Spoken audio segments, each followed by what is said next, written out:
हरि ओम तत्सत्। श्रीमते रामचंद्राय नमः। परमहंसास्वादित चरण कमल चिन्मकरंदाय भक्तजनमानस निवासाय श्री रामचंद्राय ध्येयं सदा परिभवग्नमभीष्टदोहं तीर्थास्पदं शिवविरञ्चिनुतं शरण्यं भृत्यार्तिहं प्रणतपालभवाब्धिपोतम् वंदे महापुरुष ते चरणारविंदम वंशी विभूषित करान नवनीरदाभा पीतांबरागरुणबिंब फलाधरोष्टा पूर्णेन्दु सुंदर मुखादरबिंद नेत्रा कृष्णात् परं किमपि तत्त्वमहं न जाने। नारायणं नमस्कृत्य नरं चैव नरोत्तमं देवीं सरस्वती व्यासं ततो जयमुदीरयेत्। सीतानाथसमारम्भां श्रीरामानन्दार्यमध्यमाम् अस्मदाचार्यपर्यन्तां वन्दे गुरुपरम्पराम्। जय जय श्रीराधारमण जय जय नवल किशोर जय गोपीचितचोर प्रभो जय जय माखन चोर। वृंदावन बिहारी लाल की श्रीमद्भागवत महापुराण की श्री सद्गुरुदेव भगवान की श्री व्यास जी महाराज की श्री सुखदेव जी भगवान की परीक्षित जी महाराज की सूत सोनकादि ऋषियन की उद्धव जी नारद जी महाराज की शंकर भगवान की अम्बे मात की राघवेंद्र सरकार की हनुमान जी महाराज की गंगे मैया की यमुने महारानी की जय जय श्री राम। परम मंगलमय भगवत स्वरूपा भगवान श्री बालकृष्ण की वांगमयी विग्रह प्रतिकृति श्रीमद्भागवत सप्ताह ज्ञान यज्ञ में विराजमान सभी भक्तवृंद और भक्तिमयी माताओं, आज रामनवमी का शुभ अवसर है। भगवान राम जी के प्राकट्य का अवसर है। तो आइए अपने मन और वाणी को पवित्र करने के लिए कथा पूर्व सब प्रेम से भगवान का स्मरण करें। श्री राम जय जय राम। श्री रामचंद्र कृपाल भजे मन गरण भवभय दारुणं नव कंज लोचन कंज मुख करे कंज पद कंजारूढ़। श्री राम जय जय राम। सुंदर पियागिणी अमित छवि नवनील नीरद सुंदर पट पीत मानव तड़ित रुचि सुचि नौमि जनक सुता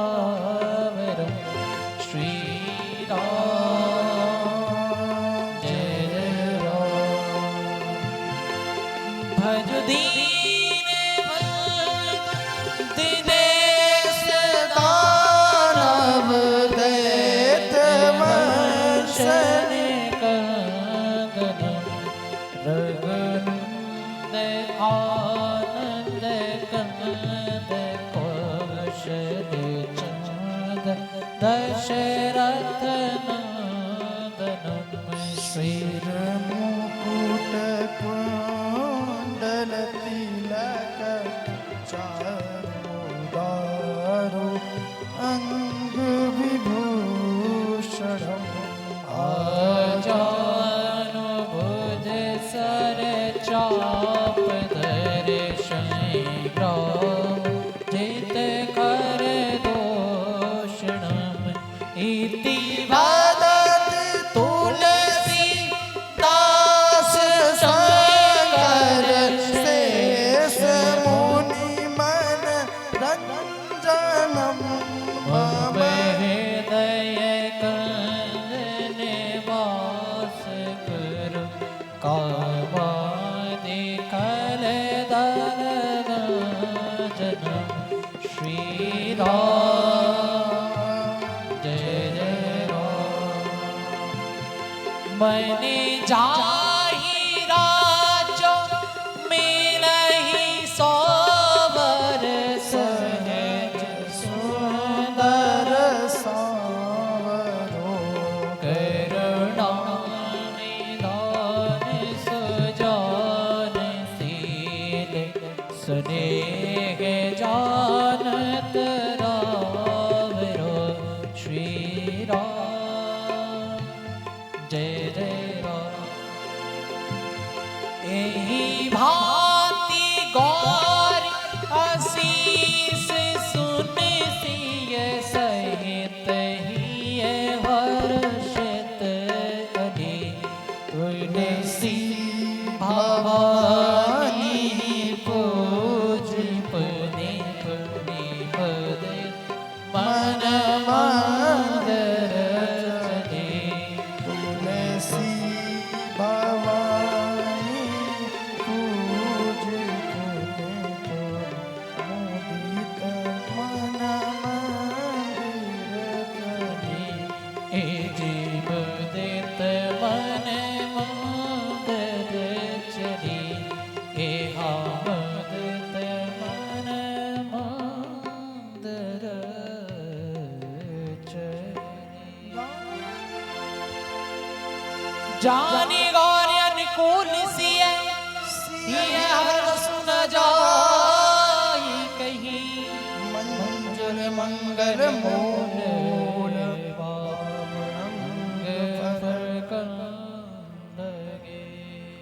श्री रामचंद्र भगवान की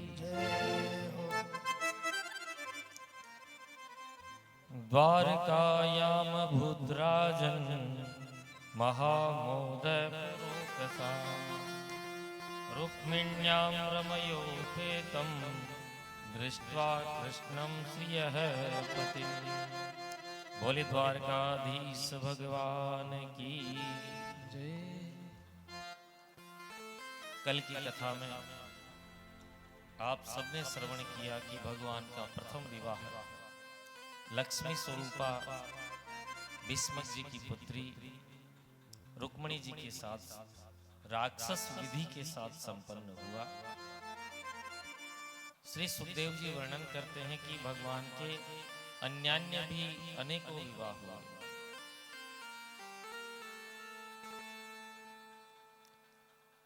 भगवान का प्रथम विवाह तो रुक्मिणी जी के साथ हुआ। एक समय भगवान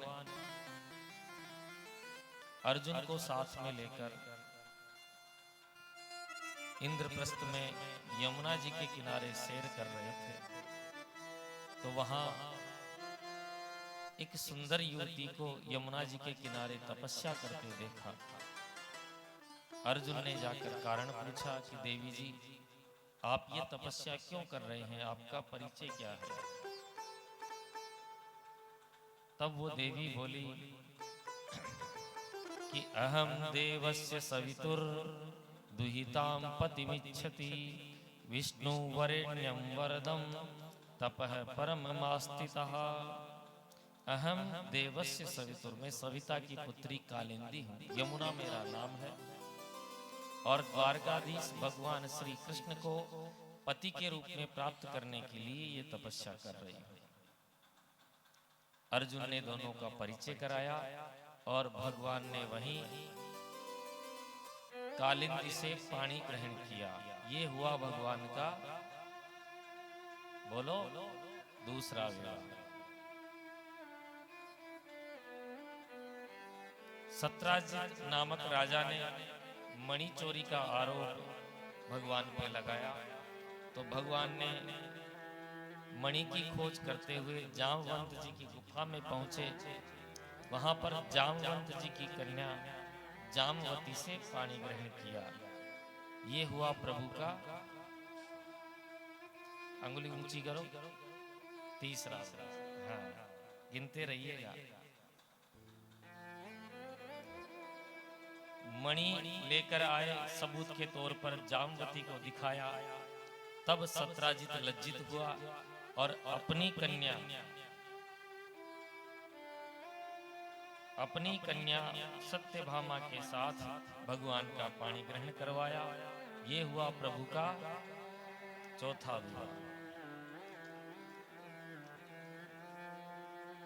अवंती देश के राजा विंद और अरविंद अपनी बहन मित्रविंदा का विवाह राजनीतिक लाभ लेने के लिए दुर्योधन के साथ करना चाहते थे। स्वयंवर का आयोजन किया। बहन को समझा दिया कि देवी, वरमाला दुर्योधन के गले में डालना। संयोग से महाराज द्वारकाधीश भी वहीं स्वयंवर में आ गए। द्वारकाधीश को देखते ही मित्रविंदा अपने भाइयों की बात को भूल गई और वरमाला द्वारकाधीश के गले में डाल दी। भगवान वहीं से मित्रविंदा का हरण करके द्वारिका में ले आए। ये हुआ प्रभु का, हाँ, हाथ ऊंचा करो, 5 बार। कौशल नरेश महाराज नग्नजित, इनकी कन्या का नाम सत्या देवी। इन्होंने प्रतिज्ञा की थी कि मेरे यहाँ 7 फूंकार बैल हैं, जो इन 7 बैलों को एक साथ नाथ देगा, उसी के साथ मैं अपनी कन्या का विवाह करूंगा। द्वारकाधीश ने 7 अलग अलग रूप बनाकर एक ही साथ 7 बैलों को नथ दिया और सत्या देवी से पानी ग्रहण किया। ये हुआ प्रभु का छठा। श्रुत कीर्ति नामक एक भगवान की परम भक्ता थी। भगवान से अपना संबंध बनाने के लिए अपनी पुत्री भद्रा देवी का विवाह भगवान के साथ किया। ये हुआ प्रभु का 7वां विवाह। मद्र देश के राजा की कन्या का नाम लक्ष्मणा। चक्र पर घूमती हुई लक्ष्मी का भेदन करके भगवान ने लक्ष्मणा नाम की कन्या के साथ विवाह किया। ये हुआ प्रभु का 8वां विवाह। इस प्रकार 8 विवाह तो अलग अलग हुए, लेकिन महाराज 16,100 विवाह भगवान के एक ही साथ। परीक्षित जी ने जिज्ञासा की कि प्रभु, एक साथ 16,100 राजकुमारियां कहाँ मिल गई? तब श्री सुखदेव जी वर्णन करते हैं कि भौमासुर नामक एक दैत्य, वो जहां भी आक्रमण करता वहां की राजकन्या का हरण कर लेता। इस प्रकार उसके बंदी खाने में 16,100 राजकुमारियां कैद हो गई। सबने मिलकर भगवान को पुकारा।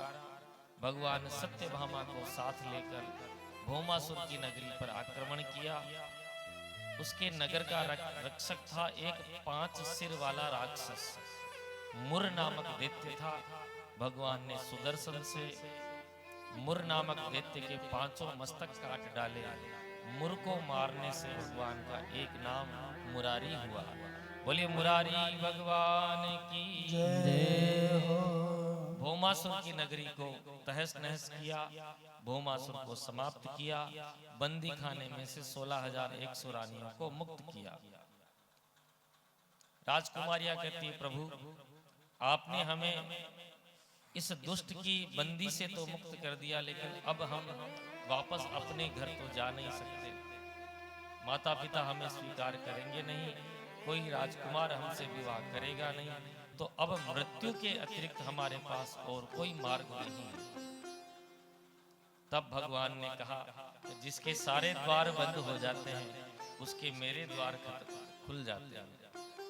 तो उन्हीं समस्त राजकुमारियों ने अपना सर्वस्व प्रभु के चरणों में समर्पित किया और प्रभु ने एक ही साथ एक ही मुहूर्त में 16,000 राजकुमारियों के साथ पानी ग्रहण किया। इस प्रकार प्रभु के कुल विवाह हुए 16,108 और ये हैं द्वारकाधीश के ठाठ। सारी राजकुमारियां कहती प्रभु ये जीवन है तेरे हवाले मुरलिया वाले। गाइए सब। जीवन है तेरे हवाले मुरलिया वाले, जीवन है तेरे हवाले मुरलिया वाले, बांके मुरलिया वाले प्यारे मुरलिया वाले, प्यारे मुरलिया वाले। जीवन है तेरे हवाले मुरलिया वाले, अब तू ही अपना ले मुरलिया वाले, अब तू ही अपना ले मुरलिया वाले।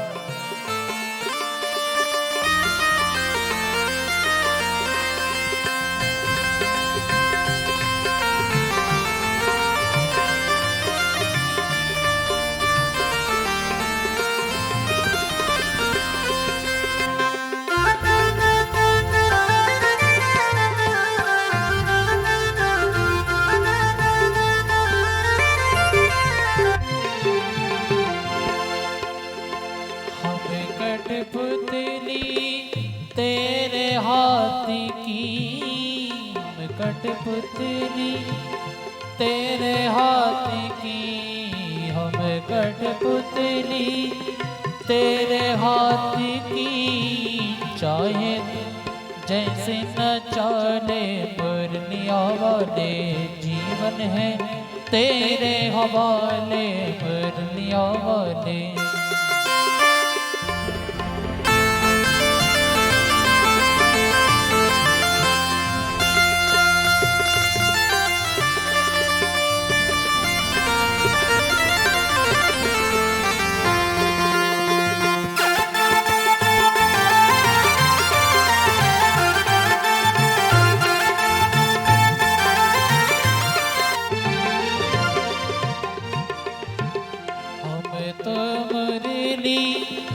तेरे हाथ की हम तो मुरली, तेरे अधर की चाहे तू जैसे बजा ले मुरलिया वाले, जीवन है तेरे गवाले मुरलिया वाले, जीवन है तेरे हवाले मुरलिया वाले।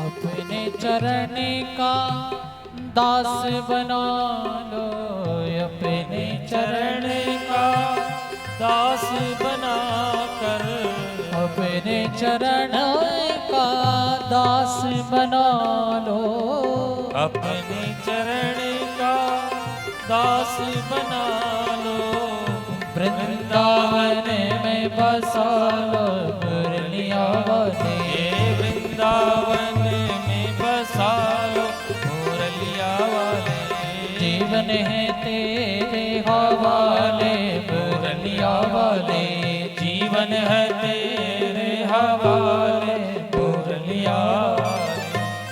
बोले बंसी वारे की जय हो। भगवान के कुल विवाह हुए 16,108 और प्रत्येक रानी से 10-10 बेटा और 1-1 बेटी हुई। बताओ कुल कितने हुए? 16,108 गुणा 10। घर जाकर हिसाब लगाते रहे।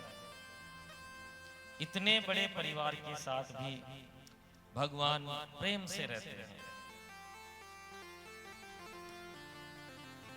एक समय महाराज दाऊ भैया कहते हैं कि कन्हैया, तेरे को कभी वृंदावन की याद नहीं आती भैया? अरे तूने परसों का नाम लिया और वर्षों बीत गए। अभी गर्मियों की छुट्टियां आ रही है, चैत्र वैशाख मास में चल वृंदावन चलते हैं। भगवान बोले दाऊ भैया अब की बार आप जाओ, अगली बार चलेंगे। दाऊ भैया कहते भैया मुझे लगता है तू कभी जाएगा, मैं तो जाके आता हूँ। सोई महाराज चैत्र और वैशाख मास में दाऊ भैया वृंदावन की यात्रा में निकल गए। उधर जो दुष्ट प्रकृति के राजा थे उनको अवसर मिल गया। महाराज एक पौंड्रक नाम के राजा ने अपने आप को भगवान सिद्ध कर लिया। 2 हाथ तो थे ही, 2 और नकली लगा लिया। एक मशीन का गरुड़ बना लिया, सुदर्शन बना लिया, खटका दबाता, गरुड़ पर बैठकर उड़ता। बोले देखो मैं अभी का वासुदेव कृष्ण भगवान हूं। और उसका एक मित्र था काशीराज, वो बन गया पुजारी। दोनों में 50-50, जितनी भी कमाई आएगी सब आधा आधा। ये कथा तब की है जब भगवान इस धराधाम पर थे, तब भी नकली भगवान बनने में कोई चूक नहीं हुई। काशीराज बोलता है मित्र कमाई बढ़िया हो रही है, थोड़ी सी और बढ़ जाएगी जब द्वारकाधीश कृष्ण तुझे भगवान मान ले। बोले वो कैसे मानेगा? अरे वो तो डरपोक है, भगोड़ा है, तो उसे एक धमकी भरा पत्र लिख, वो द्वारिका छोड़कर भाग जाएगा। देख द्वारकाधीश कृष्ण तो भगोड़ा है पर उसका भाई बड़ा खतरनाक है।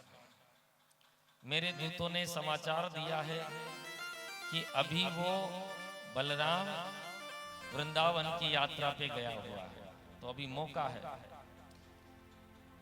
सोई काशीराज की बातों में आकर पौंड्रक ने एक पत्र लिखा। मूर्ख और शंख दूसरे के बजाने पर ही बजते हैं। पत्र लेकर दूत गया द्वारकाधीश की सभा में। उद्धव जी ने पत्र पढ़ा, खूब हंसे। द्वारकाधीश बोले भाई क्यों हंसी आ रही है? बोले महाराज इसमें ऐसी बातें लिखी है। क्या लिखा है कि आप नकली हो, असली भगवान का प्राकट्य हो चुका है। वासुदेवो अवतीर्णो हम एक एव न चापर है। पौंड्रक लिखता है कि मेरा जन्म वासुदेव के रूप में हो चुका है और अकेला मैं भगवान हूं, दूसरा कोई नहीं। तुम तो मिथ्या, तुम झूठे हो, द्वारिका छोड़ के भाग जाओ नहीं तो मैं तुम्हें नष्ट कर दूंगा। द्वारकाधीश दूत को बोले भैया जाओ अपने भगवान को कहना कि हम कल उनके दरबार में आ रहे हैं। दूत लौट कर आया, बोला महाराज कल द्वारकाधीश आपके दरबार में आ रहे हैं। सोई महाराज डरने लगा। काशीराज को बोला कि तू तो बोल रहा था वो भाग जाएगा। काशीराज बोला मित्र भगवान बनने में थोड़ा बहुत रिस्क तो उठाना ही पड़ेगा, कल आने दो, कल उसको अपनी भगवान की माया दिखा देना। दूसरे दिन उद्धव जी को साथ लेकर भगवान पौंड्रक के दरबार में आए तो भगवान को आते देखते ही काशीराज ने इशारा किया कि मित्र अब अपना नाटक दिखाना चालू कर। सोई खटका दबाया, गरुड़ पर बैठकर चारों तरफ उड़ने लगा। भगवान उसको देखकर खूब हंसे। उद्धव जी को बोले उद्धव इसने मेरा ये रूप लेने के लिए मेरा कितना चिंतन किया होगा, तो इसकी दुर्गति तो हो ही नहीं सकती। सोई सुदर्शन को आज्ञा दी, पौंड्रक का सर काट दिया और काशीराज का भी सर काट कर महाराज काशी में भेज दिया। उधर काशीराज के पुत्र ने एक कृत्या को प्रकट किया द्वारिका को जलाने के लिए, तो भगवान ने उस कृत्या से पूरी काशी नगरी जला दी। जितने भी दुष्ट प्रकृति के राजा थे, भगवान ने एक एक करके सबको मार डाला। दुर्योधन ने राजसूय यज्ञ किया। प्रथम पूजन किसका हो, तो सबने महाराज भगवान द्वारकाधीश का नाम रखा। पूजन संपन्न हुआ तो शिशुपाल गालियां बकने लगा। जब 100 गालियां पूरी हुई तो भगवान ने सुदर्शन से उसका भी सिरोच्छेदन कर दिया। इसी राजसूय यज्ञ में दुर्योधन ने द्रौपदी का अपमान किया, हंस पड़ी, और वही हंसी महाभारत का बीज बनी। और यहीं भगवान ने द्रौपदी का चीर बढ़ाया। भगवान कभी चीर चुरा लेते हैं, कभी चीर बढ़ा लेते हैं। आगे के अध्याय में कथा आती है कि भगवान ने सालव का वध किया, दंतवक्त्र का वध किया और विदुरथ का उद्धार किया। धरती के समस्त दैत्यों का नाश किया, दुष्ट प्रवृत्ति के राजाओं को इनका उद्धार किया। परीक्षित जी ने प्रश्न किया, महाराज आप बार बार प्रभु को दीन बंधु कहते हैं, पर अभी तक कोई भी दीन बंधुता का परिचय नहीं सुनाया। तब श्री सुखदेव जी को सुदामा जी याद आए। सुदामा जी का परिचय देते हुए सुखदेव जी कहते हैं कि कृष्णस्यासीत् सखा कश्चिद् ब्राह्मणो ब्रह्मवित्तमः विरक्त इंद्रियार्थेषु प्रशांतात्मा जितेन्द्रियः। 2 अध्यायों में श्री सुखदेव जी ने सुदामा चरित्र गाया, परंतु कहीं भी दरिद्र नहीं लिखा। हम लोग कहते हैं ना, सुदामा गरीब था। सुखदेव जी लिखते हैं कहीं भी दरिद्र नहीं। सुदामा जी अयाचक थे, आज तक किसी के आगे हाथ नहीं फैलाया। क्या सुदामा जी को नहीं पता था कि श्री कृष्ण द्वारकाधीश मेरा मित्र है? प्रतिपल उनका स्मरण करते थे, कभी भी जा सकते थे, लेकिन उनका सिद्धांत था किसी के भी आगे हाथ नहीं फैलाएंगे।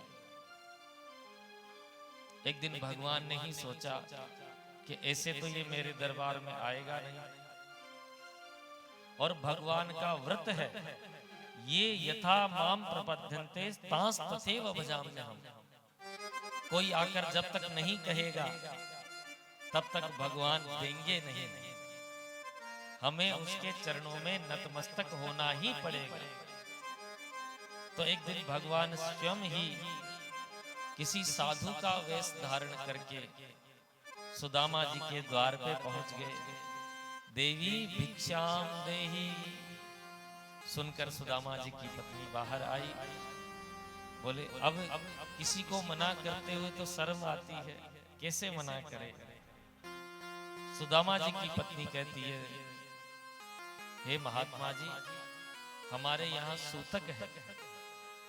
महात्मा बोले सूतक है? काई बात का सूतक है? कोई बालक का जन्म हुआ है? बोले हाँ महाराज, हमारे यहाँ एक कन्या का जन्म हुआ है। क्या नाम है कन्या का? बोले कन्या का नाम है दरिद्रा।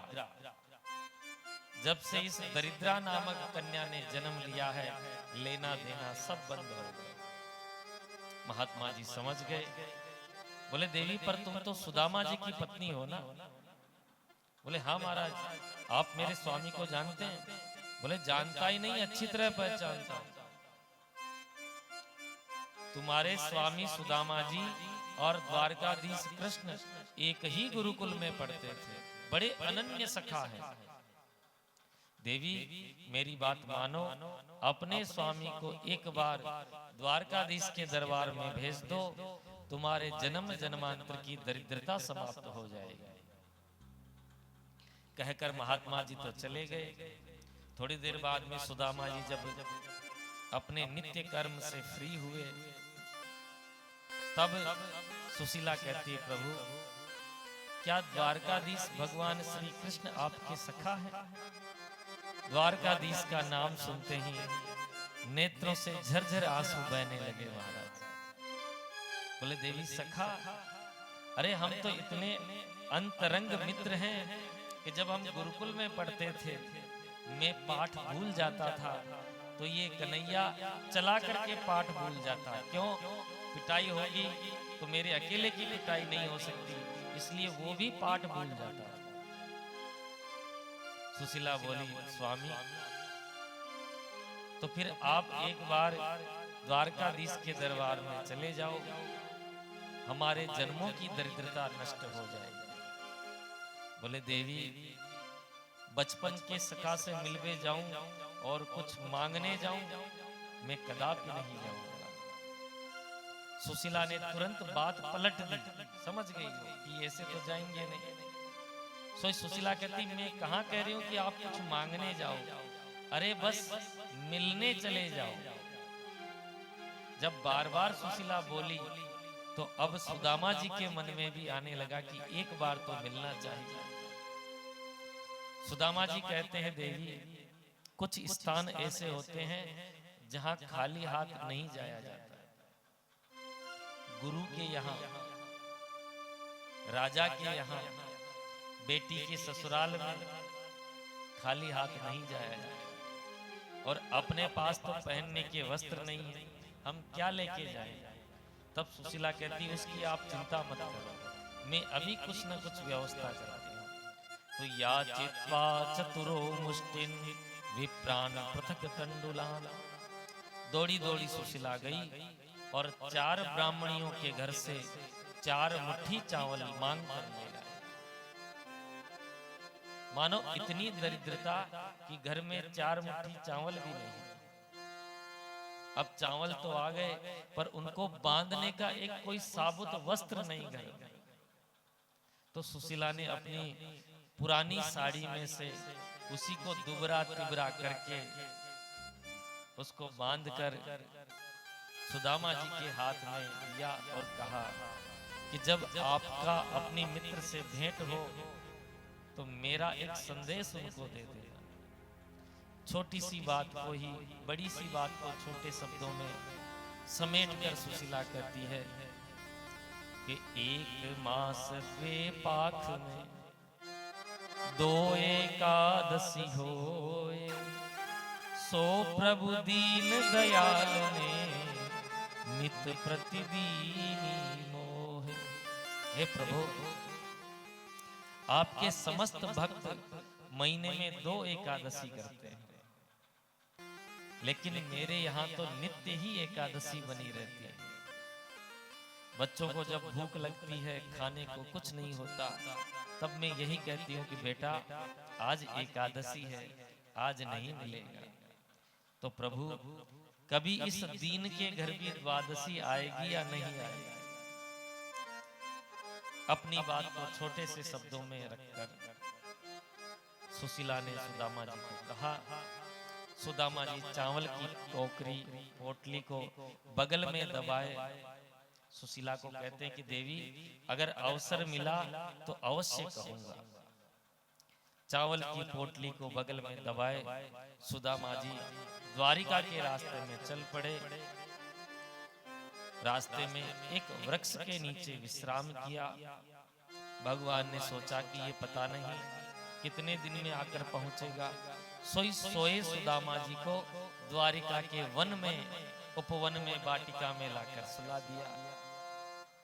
सवेरे जब नींद खुली, बड़े बड़े महल अट्टालिकाएं देखी।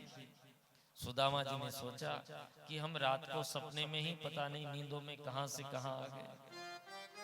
सोई एक राहगीर से पूछा, भैया हमें द्वारिका जाना है। राहगीर बोला, बाबा आप द्वारिका में ही हो? ओहो, हम द्वारिका में आ गए। सो भैया यहाँ हमारा कन्हैया कहाँ मिलेगा? राहगीर बोला, बाबा कुछ नाम पता पूरा बताओ, गली नंबर, मकान नंबर, कौन से मोहल्ले में जाना है? बोले देखो कन्हैया उसके बचपन का नाम है, यह समय उसका नाम है द्वारिकाधीश श्री कृष्ण। जो ही ये शब्द बोला राहगीर उछल पड़ा, बाबा आप ये किसका नाम ले रहे हो? आप जिनका नाम ले रहे हो वो यहाँ के सर्वेश्वर हैं, उनका नाम ऐसे नहीं लिया जाता, विशेषण लगाने पड़ते हैं। क्या? राजाधिराज महाराज गो विप्र प्रतिपालक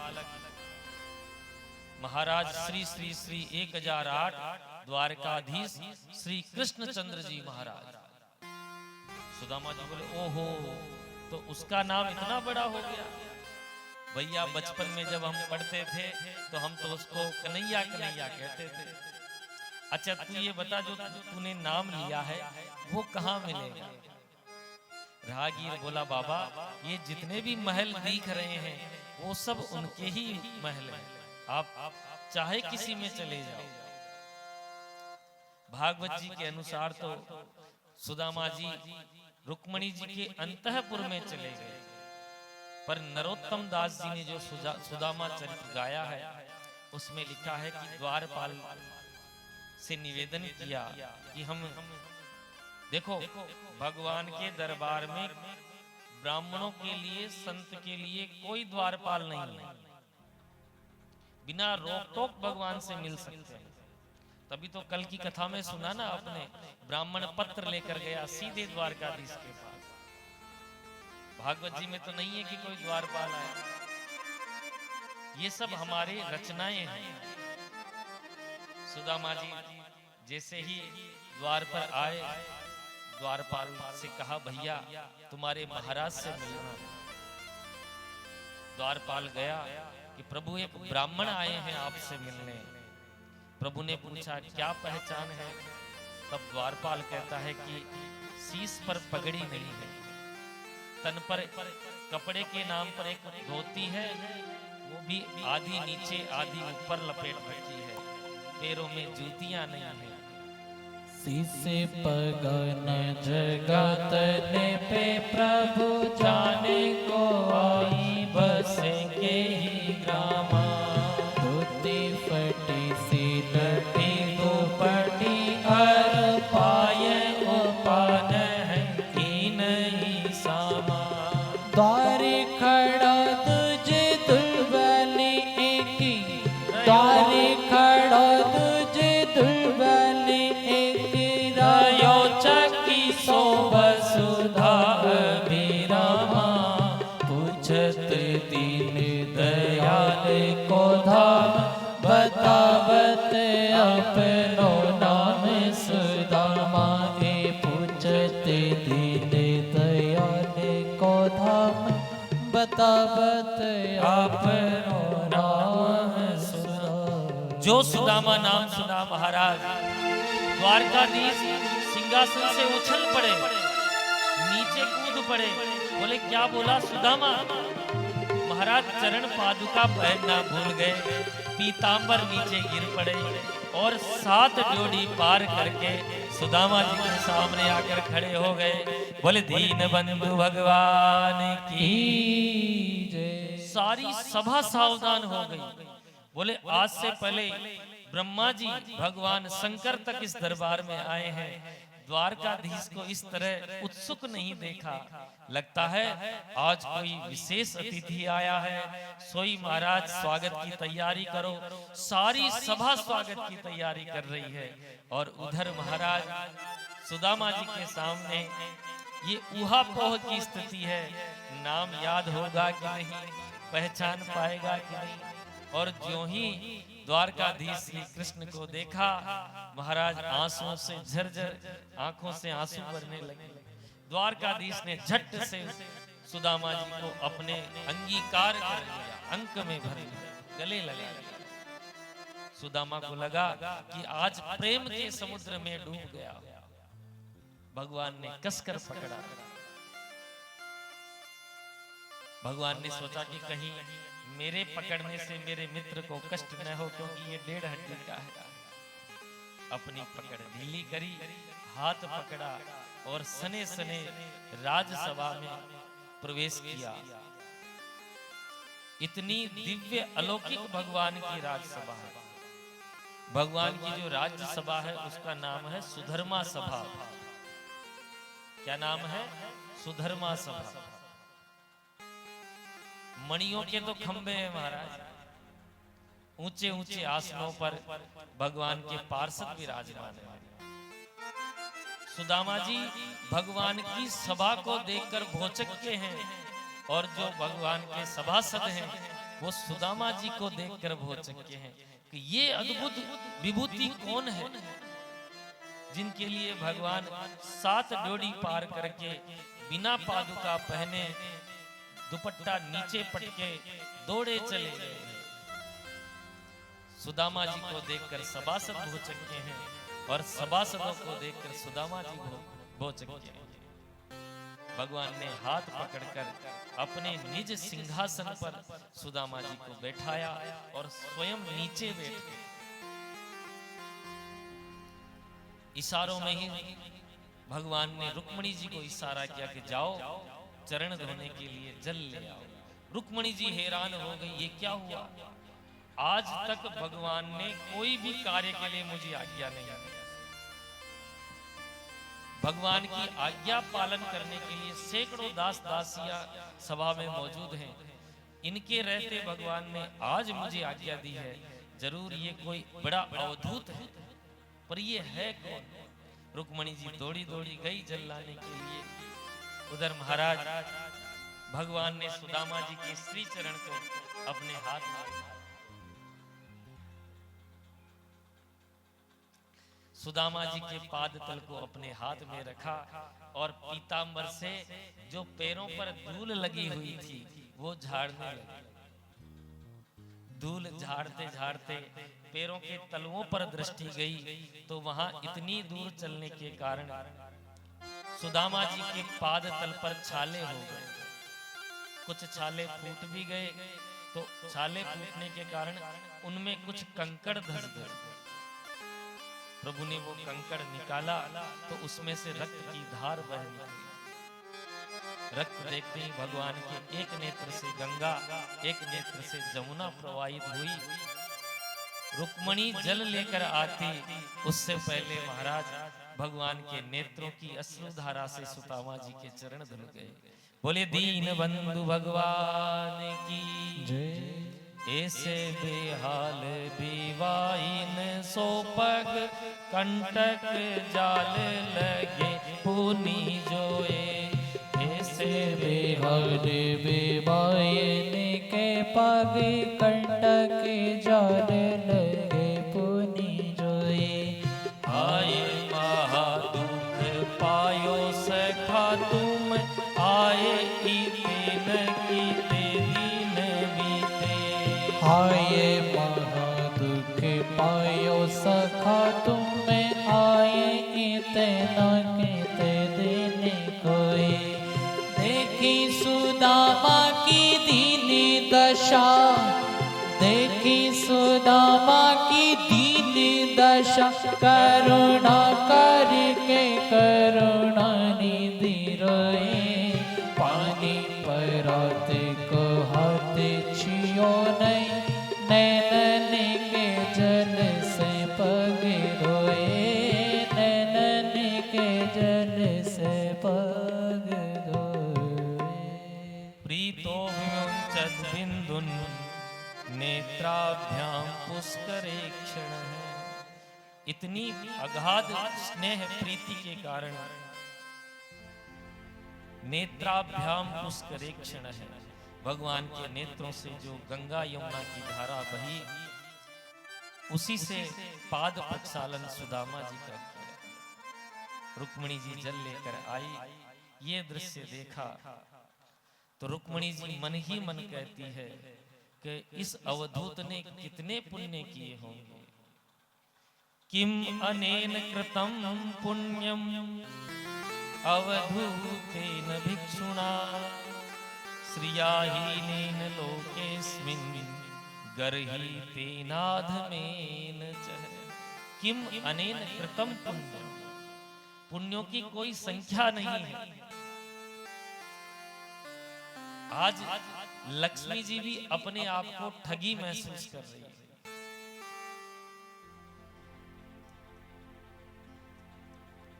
भगवान ने चरणामृत रुक्मणी जी को दिया और कहा कि जाओ देवी, इस चरणामृत को हमारे महल का अभिषेक कर दो, सिंचित कर दो, इसके छींटे लगा दो। माने भगवान भी अपने भक्तों के चरणामृत पान करके अपने आप को कृतार्थ अनुभव करते हैं। लिखा है ऐग्रही सिरसा राजन भगवान लोक पावन है। भगवान का लोक भी पावन होता है कब? जब उनके जो प्राण प्रिय भक्त होते हैं उनके चरण भगवान के बैकुंठ में पड़ते हैं। भगवान को लगा कि जब से मेरा ये मित्र आया है कुछ बोल नहीं रहा, असहज महसूस कर रहा है। सोई हाथ पकड़कर भीतर ले गए, उबटन लगवाकर स्नान करवाया, बढ़िया स्वादिष्ट भोजन करवाया, वस्त्र पहनाए और अपने निज अंक में जो भगवान की सैया है, कभी दूध निकलते हुए देखा है आपने गाय का? दूध निकलते निकलते उसमें झाग आ जाते हैं इतने सारे, कितने कोमल रहते हैं वो। तो जैसे दूध के झाग का जो वैसा भगवान का शयन करने का आसन था। भगवान ने निज सैया पर सुदामा जी को ओढ़ाया और सने सने चरण दबाने लगे। रुक्मणी जी ने सोचा कि जब मेरे स्वामी चरण सेवा कर रहे हैं तो मैं क्या करूं? तब रुक्मणी जी भी पंखा सेवा करने लगी। रुक्मणी जी क्या कर रही हैं? पंखा झल रही है। श्री सुखदेव जी वर्णन करते हैं, परीक्षित कौन कहेगा सुदामा जी दरिद्र हैं? अरे सारा जगत या तो जगन्नाथ के आगे हाथ पसारता है या लक्ष्मी जी के आगे हाथ पसारता है। आज जगन्नाथ जिनकी चरण सेवा कर रहे हैं, लक्ष्मी जी पंखा झल रही हैं, कौन उनको दरिद्र कहेगा? भगवान कहना चाहते हैं, एकादश स्कंद में श्री व्यास जी कहते हैं कि निरपेक्षम मुनिम शांतम निर्वेरम समदर्शनम अनुव्रजाम्य हम नित्यम पूये ये तंग्री रेणु भी। भगवान कहते हैं कि मैं अपने भक्तों की चरण सेवा भी कर सकता हूं, लेकिन कोई सुदामा बने तो सही। सुदामा जैसा अयाचक कोई बने तो सही। सुदामा दरिद्र नहीं है, सुदामा अयाचक है, उन्हें कभी कुछ चाहिए ही नहीं।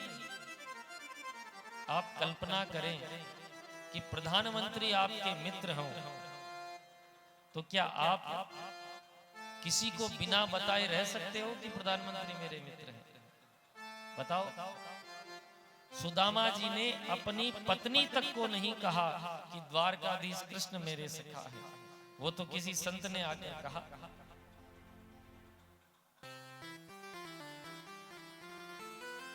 आज महाराज भगवान चरण सेवा कर रहे हैं। काफी समय हो गया जब सुदामा जी कुछ बोले नहीं, तो भगवान ने ही बातचीत करना प्रारंभ किया कि मित्र, जब से आया है तू मौन है, तू बता तो सही तेरा विवाह हुआ या नहीं? विवाह की बात सुनते ही सुदामा जी मुस्कुरा दिए, बोले मित्र इसके अलावा और कोई बात नहीं तेरे को पूछनी। भगवान बोले क्योंकि मैं तुझे बचपन से जानता हूं, तू बचपन से साधु सन्यासियों जैसी बातें करता है, कहीं सचमुच में सन्यासी तो नहीं बन गया? सुदामा बोले नहीं नहीं मित्र, हमारा विवाह हुआ है और तेरी भाभी का नाम है सुशीला, और तुझे पता है सुशीला ने ही मुझे तेरे पास भेजा है। ओहो, भाभी जी ने ही भेजा है, तो भाभी जी ने जरूर मेरे वास्ते कोई न कोई उपहार भेजा होगा। सोई सुदामा जी को वो 4 मुट्ठी चावल याद आ गया।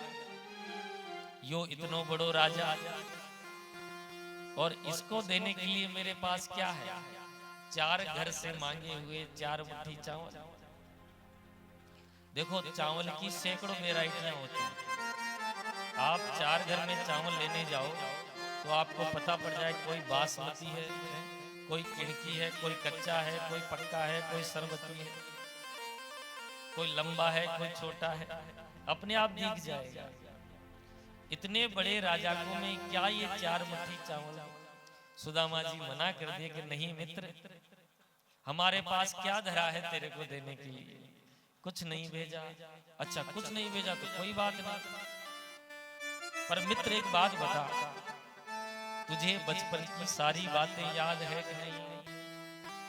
सुदामा जी बोले मित्र सब याद है। अच्छा सब याद है, तो वो रात्रि याद है कि नहीं जब हम समिधा बीनने जंगल को गए थे? सुदामा जी बोले मित्र जरूर याद है कन्हैया, कितनी जोरदार बारिश हो रही थी। अरे हाँ तेरे को तो सब याद है।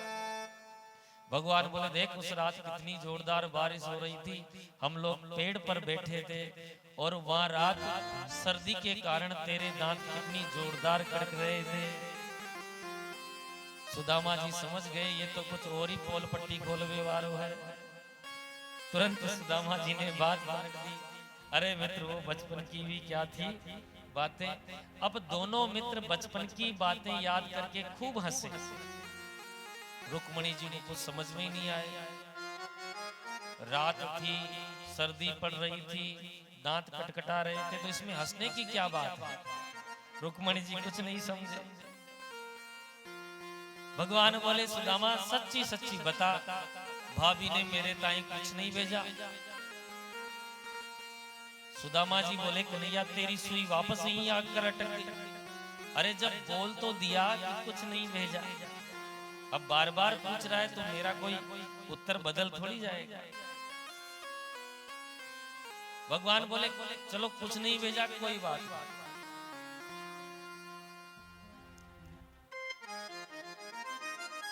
बात पलट दी सुदामा जी ने। बोले तूने मेरे वास्ते तो सब कुछ पूछ लिया, पर तू मेरा स्वभाव भूल गया। क्या? गीता जी में लिखा है पत्रम पुष्पम फलम तोयम यो में भक्त्या प्रसीदति। कोई चाहे पत्र चढ़ाए, इसमें यहाँ लिखा है तुलसी का पत्र नहीं, कोई भी पत्र होना चाहिए, वो भी नहीं है तो पुष्पम, पुष्प भी नहीं हो तो फलम, फल भी नहीं है तो तोयम, भगवान को जल ही चढ़ा दो। बस शर्त एक ही होनी चाहिए, यो में भक्त्या प्रसीदति। बस जो भी चढ़ाए प्रेम से चढ़ाए। सुदामा बोले तू कितना ही उपदेश कर ले, मेरे पास तेरे को देने को कुछ है ही नहीं।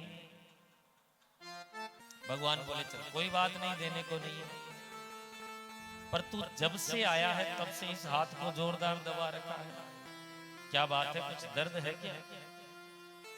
सुदामा जी बोले कुछ नहीं कन्हैया, बस इतनी दूर की यात्रा है तो थोड़ा बहुत दर्द हो ही जाता है।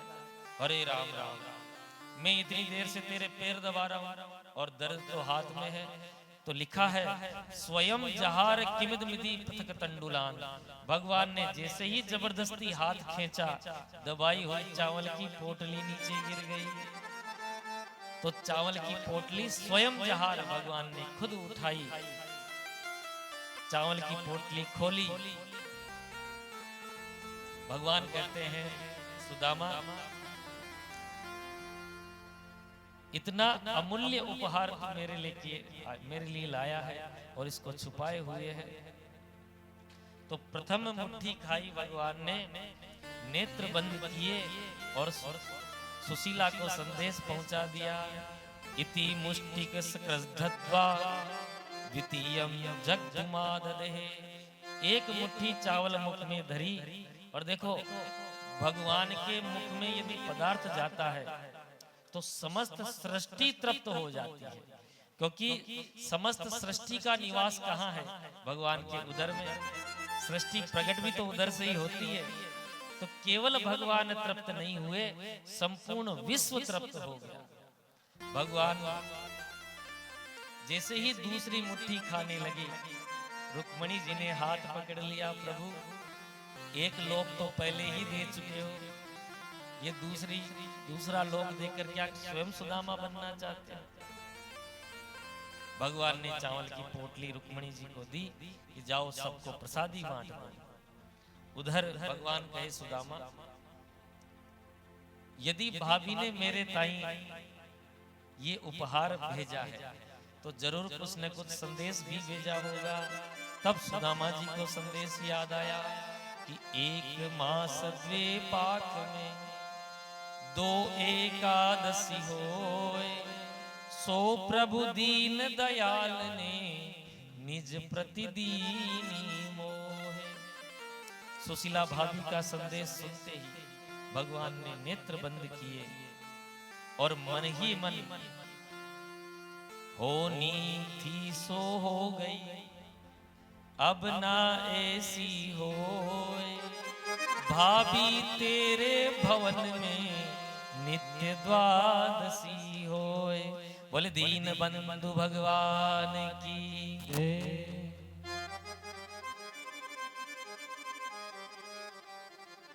भगवान को देते नहीं देखा लेकिन झोली भरी देखी। भगवान का एक नाम है घनश्याम। जैसे आकाश के मेघ मंडल रात्रि काल में आते हैं, इतनी वर्षा करके चले जाते हैं, हमें सुबह आंख खुलती है तब दिखता हो पानी पानी हो गया। प्रभु को देते नहीं देखा पर झोली भरी देखी। भगवान कहते हैं मैं अपने आप को देने को तैयार हूं, पर कोई सुदामा बने तो सही।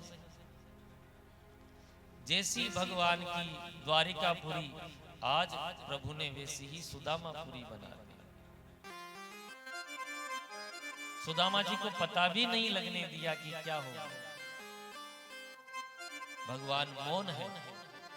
सुदामा जी ने सोचा कि मैंने ये क्या बोल दिया, सोई बात पलट दी कि अरे कन्हैया मेरी बातें तो छोड़, तेरी भाभी है ऐसी ही बोलती रहती है, पर तू ये बता मेरे बारे में तो तूने सब कुछ पूछ लिया, अपना नहीं बताया। अरे तेरा विवाह हुआ कि नहीं? भगवान बोले बताना क्या, अभी मिलवाई देते हैं। रुक्मणी जी को आज्ञा दी जाओ सबको बुला लाओ प्रणाम करने के लिए। महाराज समस्त रानियां आ गई। सर्वप्रथम रुक्मणी जी ने प्रणाम किया कि कन्हैया ये कौन? कि ये बेई है। ओहो बड़ी सुंदर है लाला। पुत्रवती भवै, अखंड सौभाग्यवती भवै, पति प्रिया भवै, ढेरों आशीर्वाद दे दिए। पीछे पीछे सत्यभामा आई। लाला ये कौन? कि ये भी बेई है। ओहो दो दो विवाह कर लिए कन्हैया। पति प्रिया भवै, अखंड सौभाग्यवती भवै, ढेरों आशीर्वाद दी। पीछे पीछे महाराज जामवती आई। कन्हैया ये कौन? भगवान बोले सुदामा बार बार मत पूछो, यहाँ समय जो भी आ रही है सब बेई बे हैं, तो क्या 10 20 50 है? भगवान बोले देखो मुझे कहने में बड़ी शर्म आती है, तुम्हारे सामने आ रही खुद ही गिनती कर लो। अब सुदामा जी को क्या पता। सुदामा जी बोले आने दे, कोई 10 20 50 थोड़ी होंगी। अब महाराज आशीर्वाद देते देते जब संख्या 5000 हो गई तो सुदामा जी तो आखिरी में भव भव भव और हाथ उठना भी बंद हो गया। सुदामा जी बोले कन्हैया सच्ची सच्ची बता दे कुल संख्या कितनी है? भगवान बोले कुल संख्या 16108। ये है द्वारकाधीश के ठाठ। सुदामा जी बोले हो गया भैया कल्याण। इस सबन को आशीर्वाद देते देते तो मेरी भी गला बैठ जाएगा। भगवान बोले तू घर में लड़ाई करवाएगा? इतनी को आशीर्वाद दे दिया, अभी तो आदि भी नहीं हुई। सुदामा बोले कन्हैया ये तेरी अर्धांगिनी, तू यहाँ को अर्धांग। सबन के बजाय तू ही प्रणाम कर ले, मैं तेरे को अकेले को आशीर्वाद दे देता हूं, तू घर जाकर सबको बांटते रहे। प्रभु ने प्रणाम किया। दोनों मित्र रात भर बातें करते रहे। सुदामा जी कहते मित्र तेरी लीलाएं बचपन में भी टेढ़ी मेढ़ी थी, आज भी टेढ़ी मेढ़ी। हंसते हंसते सूर्योदय हुआ, सुदामा जी कहते मित्र, अब अपने राम को चलना चाहिए, तेरी भाभी प्रतीक्षा कर रही है। भगवान ने भी रोकने का प्रयत्न नहीं किया, द्वार तक छोड़ने के लिए आए। सुदामा जी मन ही मन सोचे कि याने स्वागत सत्कार तो बड़ा जोरदार किया, पर लेवे देवे की बात कछु ना करे। मैं भी जानता हूं कि सुशीला ने मेरे को क्यों भेजा था। अरे कम से कम बाके ताई एक साड़ी दे देता है, ब्राह्मणी प्रसन्न हो जाती। एक अंतिम प्रयास सुदामा जी ने और किया।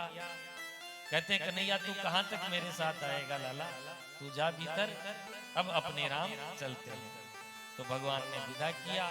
थोड़ी दूर जाने के बाद में सुदामा जी कहते तो चले कि हाँ चलो। समझ गए कुछ नहीं देगा। अरे तेरी भाभी ने तेरे लिए संदेशा भेजा था, तू भी कोई संदेशा देना चाहता है कि हाँ हाँ एक संदेशा देना है क्या, कि अब की बार अकेले आए हो, अगली बार जोड़े से आना। सुदामा जी समझ गए कुछ नहीं देगा, सो ही चल दिए। मार्ग में सोचते जा रहे हैं कि अच्छा किया कि मुझे कुछ नहीं दिया, क्योंकि दरिद्र के पास जब धन आता है तो सबसे पहले उसकी बुद्धि भ्रमित हो जाती है। आज भी समाज में देखो, कोई दरिद्र के पास अचानक धन आ जाएगा तो महाराज वह मार्ग की तरफ जाने लगेगा। अपने को तो कुछ चाहिए नहीं था। सोई भगवान का भजन करते करते सुदामा जी आए। जब आकर अपने घर की तरफ देखा तो वहां झोपड़ी गायब और एक महल बना हुआ। सुदामा जी महल के चारों तरफ चक्कर लगाए कि कल तक तो यहाँ अपना घर था, झोपड़ी थी, झोपड़ी गई सो गई, सुशीला कित को गई। सोई चारों तरफ चक्कर लगाए। उधर झरोखे से सुशीला ने अपने स्वामी को देखा, तुरंत श्रृंगार किया, सोने की थाली में आरती लगाई, दास दासियों के साथ सुदामा जी के सम्मुख आई। सुशीला को आते देखकर सुदामा जी ने सोचा कि कोई राजा महाराजा को ये जगह पसंद आ गई होगी, मेरी झोपड़ी हटाई दी, अपना महल बनाई दिया, तो वो महारानी पूजन करने के लिए जा ही रही होगी, तो मार्ग छोड़कर एक साइड में खड़े हो गए। सुशीला सम्मुख खड़ी हुई, बोले महाराज प्रणाम। आवाज जानी पहचानी। नेत्र उठाकर सुदामा जी ने जैसे ही देखा, ओहो सुशीला, तेरे दो दो चुटीला, ये नई चमचमाती साड़ी कहां से आई? बोले तुमको नहीं पता, तुम्हारे मित्र ने ये सब व्यवस्था की। नेत्रों से आंसू झरने लगे सुदामा जी के। बोले उसको देते नहीं देखा, उसकी लीला बड़ी विचित्र है। तो आज जैसे द्वारिकापुरी भगवान ने ऐसे ही कर दी सुदामापुरी। बोले दीन बंधु भगवान की जय। एक छोटा सा भजन ले लो फिर आगे चले। जहाँ नाथ रखे लोगे, जहाँ नाथ रखे लोगे, वहीं मैं रहूँगा। जहाँ ले चलोगे वहीं मैं चलूँगा। जहाँ ले चलोगे वहीं मैं चलूँगा। जहाँ नाथ रख लोगे, जहाँ नाथ रख लोगे, वहीं मैं रहूँगा। जहाँ ले चलोगे वहीं मैं चलूँगा। जहाँ ले चलोगे वहीं मैं चलूँगा।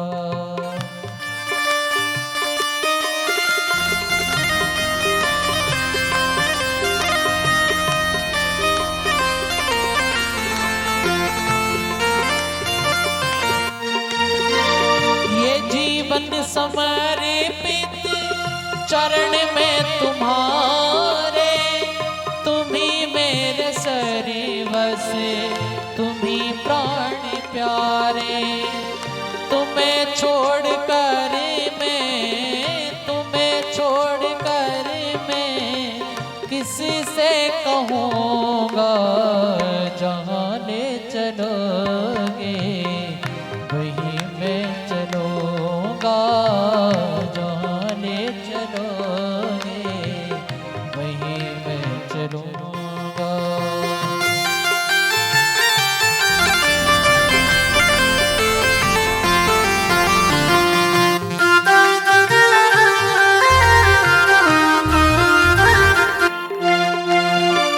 न कोई उलाहना, न कोई अर्जी, कर लो करा लो जो है तेरी मर्जी।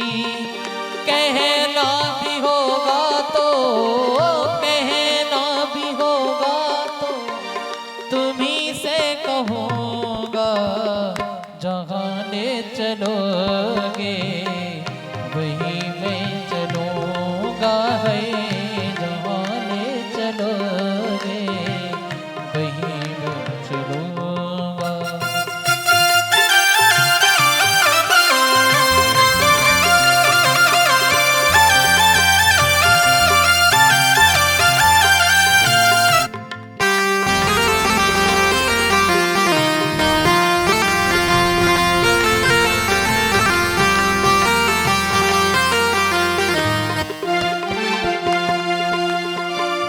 दयानाथ दयनी है मेरी अवस्था, तेरे हाथ में मेरी सारी व्यवस्था।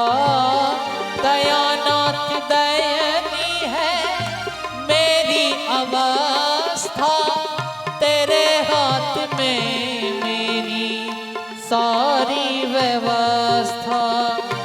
जो भी कहोगे तुम, जो भी कहोगे तुम, मैं वही मैं करूँगा, जहाँ ले चलोगे वहीं मैं चलूँगा, जहाँ ले चलोगे वहीं मैं चलूँगा।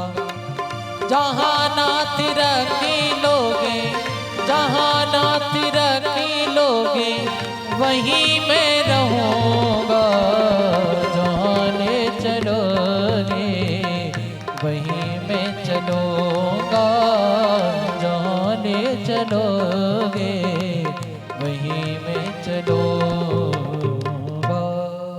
बोले दीन बंधु भगवान की जय हो। आगे के अध्याय में कथा आती है कि एक समय अद्वितीय सूर्य ग्रहण पड़ा। अभी के जैसे नहीं कि प्रतिवर्ष एक आध बार ग्रहण हो।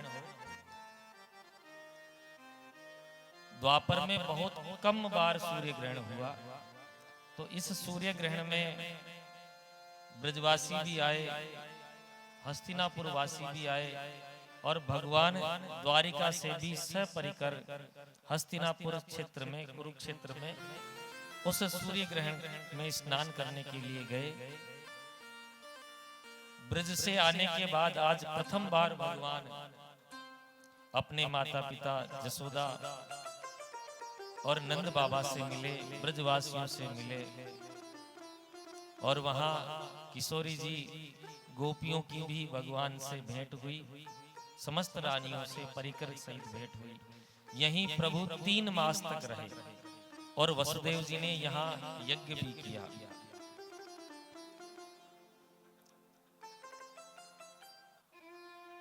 यहीं पर देवकी के 6 पुत्रों को भगवान ने पुनः लौटा के लाए और स्तनपान करके उनको मुक्त किया।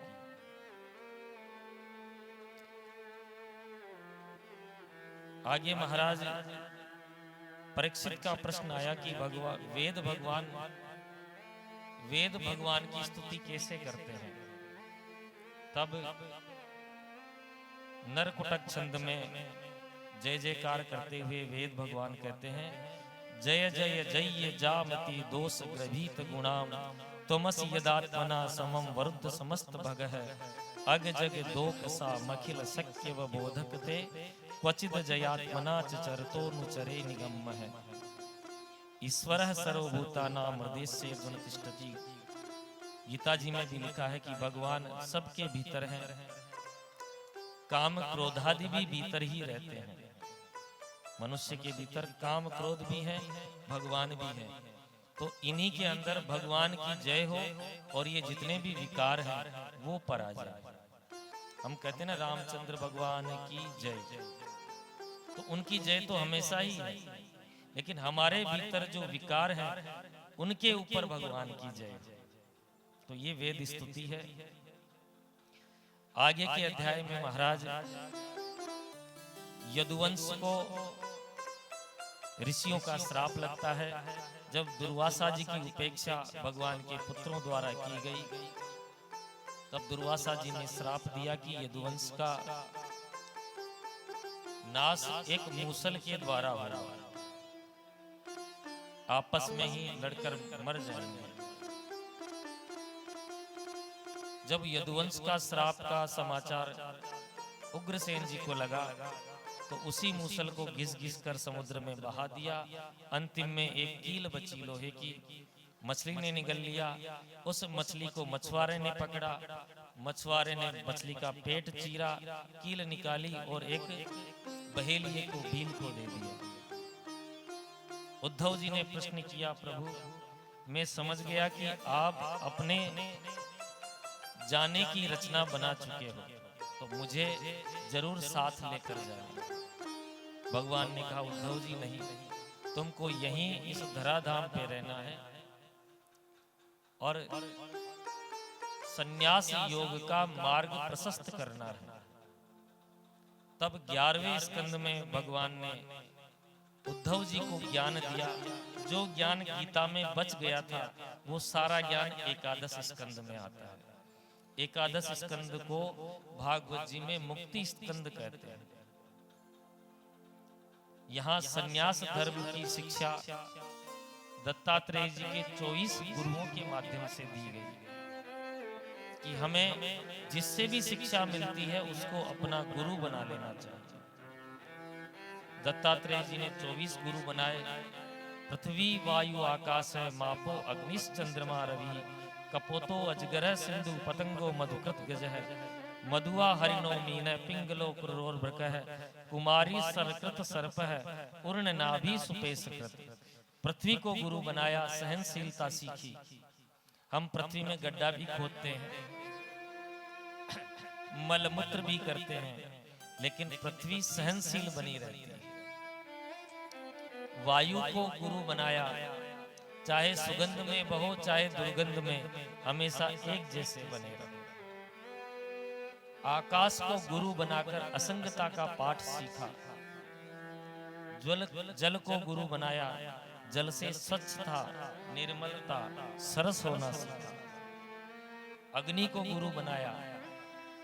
ईंधन में कोई भेद नहीं होता, कोई मोटी लकड़ी आप अग्नि में डालो चाहे पतली लकड़ी डालो, वो सब अग्नि बन जाती है। वैसे ही कोई शरीर से मोटा है, कोई पतला है, वस्तुतः सब एक ही है, कोई अलग नहीं। चंद्रमा को गुरु बनाकर सीखा कि चंद्रमा की कलाएं घटती बढ़ती रहती है। वस्तुतः चंद्रमा न तो घटता है न बढ़ता है। व्यक्ति के पास में सुख आए दुख आए, सदा एक रस रहना चाहिए। सूर्य को गुरु बनाया। जिस प्रकार सूर्य जल का वाष्पीकरण करके पुनः वर्षा के रूप में हमें प्रदान कर देता है, उसी प्रकार जहां से लेना चाहिए वहां से लो और जहां देना चाहिए वहां दो।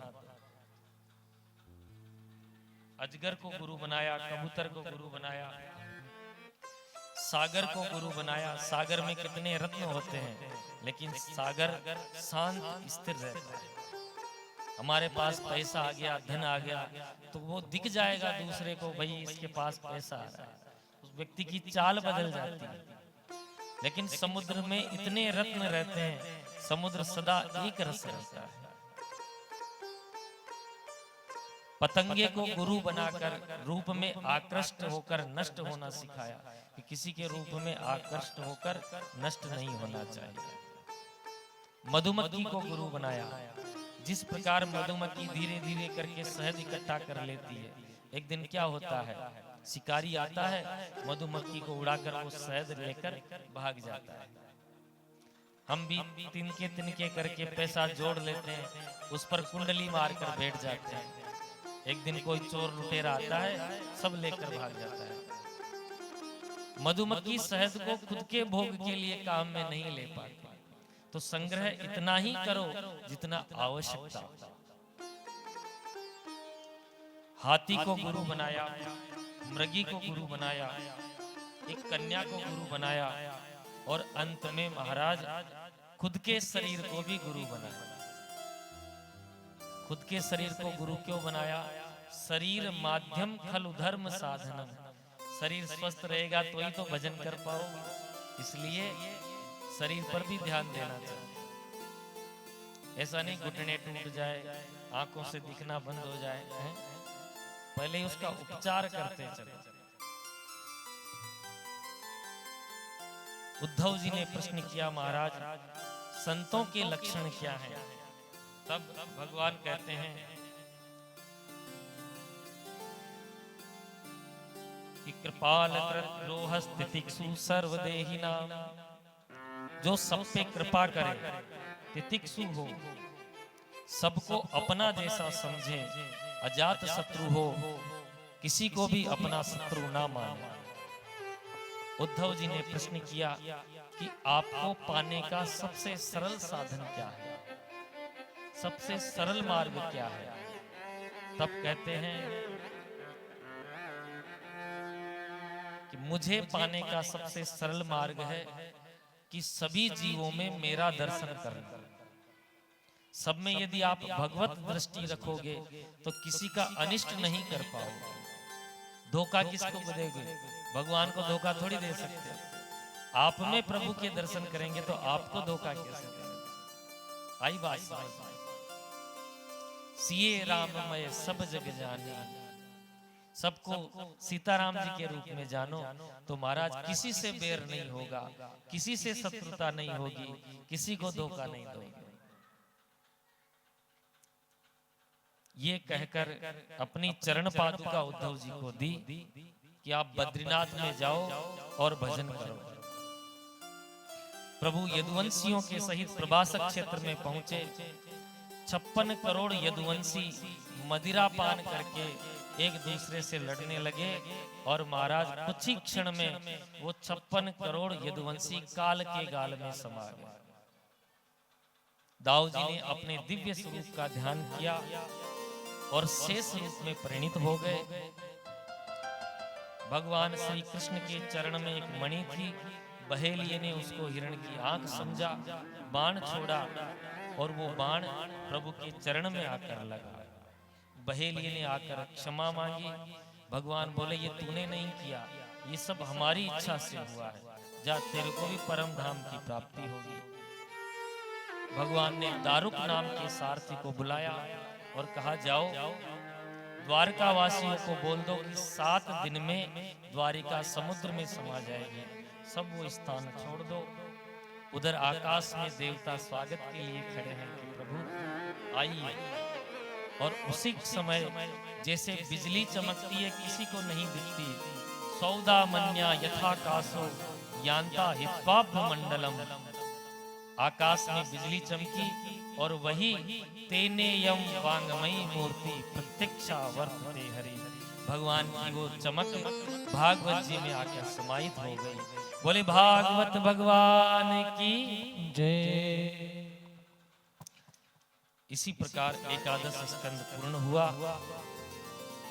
अब महाराज सुखदेव जी कहते हैं परीक्षित 7 दिवस हो गए, अब अपने राम भी चलते हैं। परीक्षित बोले हाँ महाराज आप तो जाओगे ही, आज हमको मरना है। सुखदेव जी ने डांटा परीक्षित जी को, मरना है?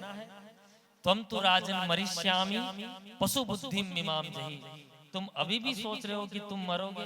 अरे मरेगा तुम्हारा शरीर, तुम अजर अमर अविनाशी आत्मा कभी नहीं मर सकती। ये शब्द कहा, परीक्षित जी का कल्याण हुआ। परीक्षित जी कहते हैं अहम ब्रह्म परम धाम है, ब्रह्मा हम परमम पदम। अब मैं ब्रह्म हो गया, ब्रह्म स्वरूप हो गया। करोड़ों तक्षक नाग मुझे डस ले तो मुझ अविनाशी का कुछ बिगड़ने वाला नहीं। सिद्धोस्मि अनुग्रहीतोस्मि, मैं सिद्ध हो गया, हे गुरुदेव मैं अनुग्रहित हो गया। जो ये शब्द परीक्षित जी ने कहे, सुखदेव जी तुरंत अंतर्धान हो गए। बोले सुखदेव भगवान की जय।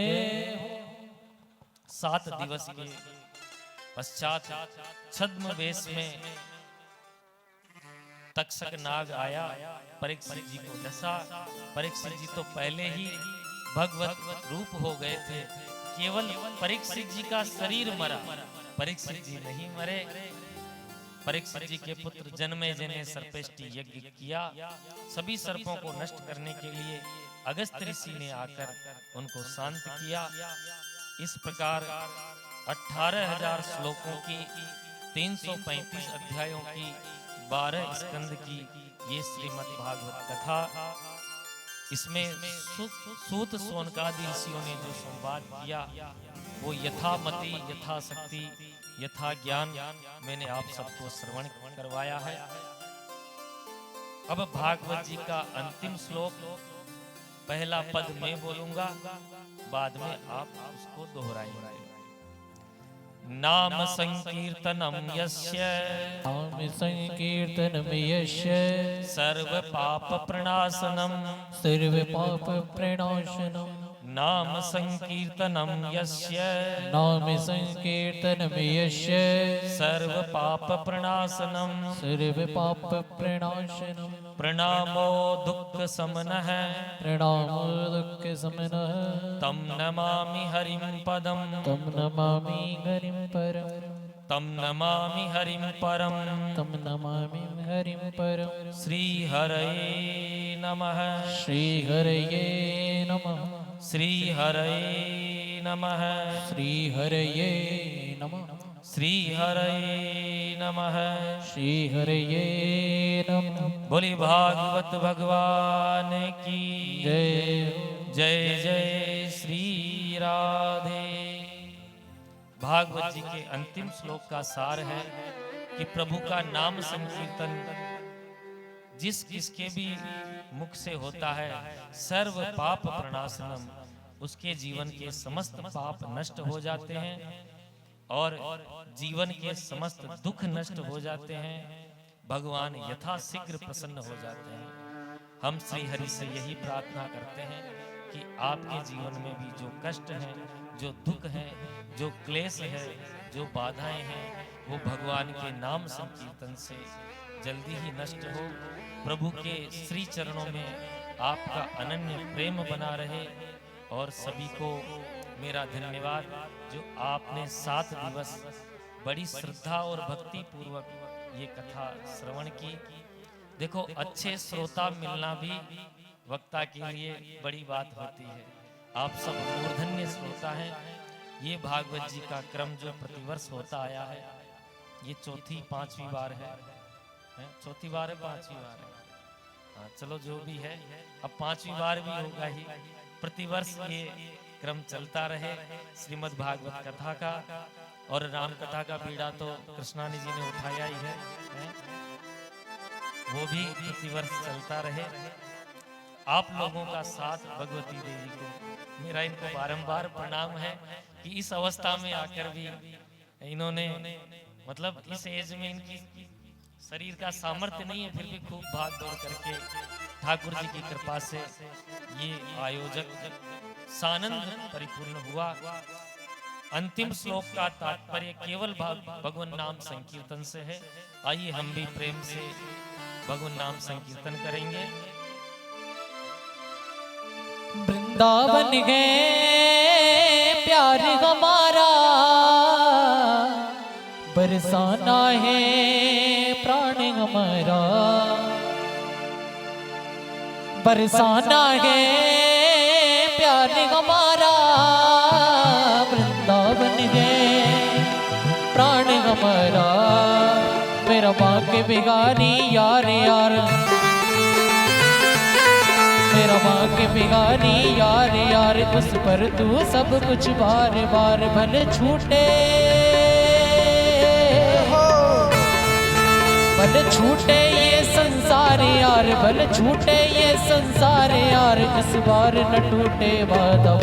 श्री राधा राधा श्री राधा राधा श्री राधा राधा राधा श्री राधा राधा श्री राधा राधा श्री राधा राधा राधा।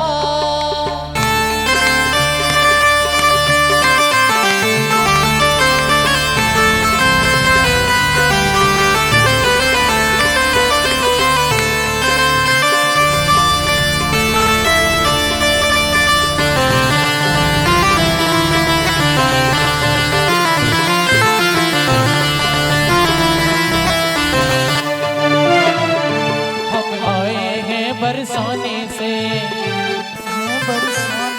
श्री लाडली जू के घराने से, हम आए हैं बरसाने से श्री लाडली जू के घराने से। तेरी कट जाए तेरी कट जाए हर बाधा बाधा, तेरी कट जाए हर बाधा बाधा, तू डंड ले जय श्री राधा। श्री राधा राधा श्री राधा राधा श्री राधा राधा राधा श्री राधा राधा श्री राधा राधा श्री राधा राधा श्री राधा राधा श्री राधा राधा राधा श्री राधा राधा श्री राधा राधा श्री राधा राधा राधा।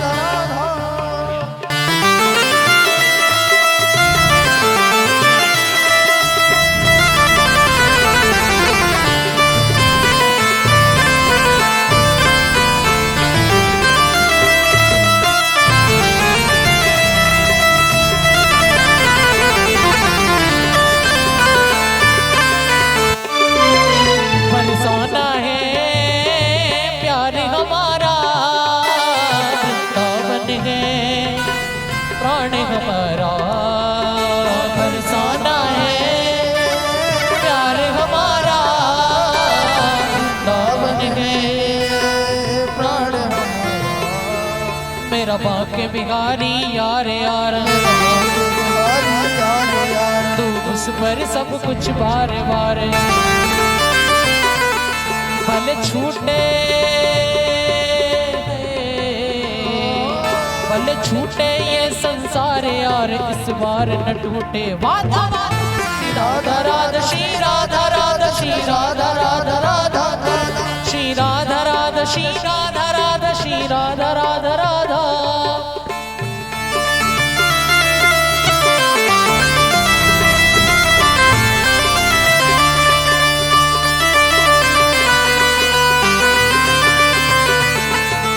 बरसाने ते टीको आयो, गाओ बधाई नाचो गाओ।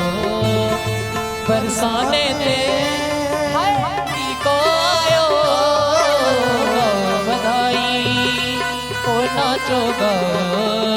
राधा कृष्ण की जोड़ी प्यारी प्यारी, हाय नजर न लग जाए वारी वारी। इन दोनों पे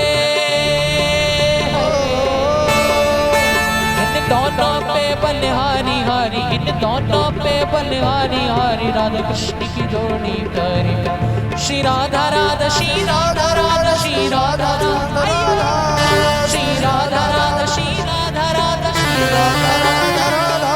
भगवान के जमाई की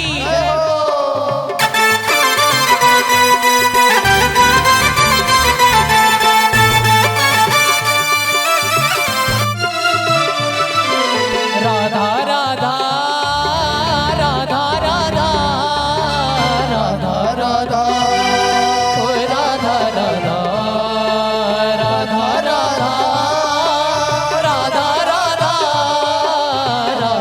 राधा ओ राधा राधा राधा राधा राधा राधा राधा राधा राधा राधा राधा राधा हे राधा राधा राधा राधा राधा राधा राधा राधा राधा राधा।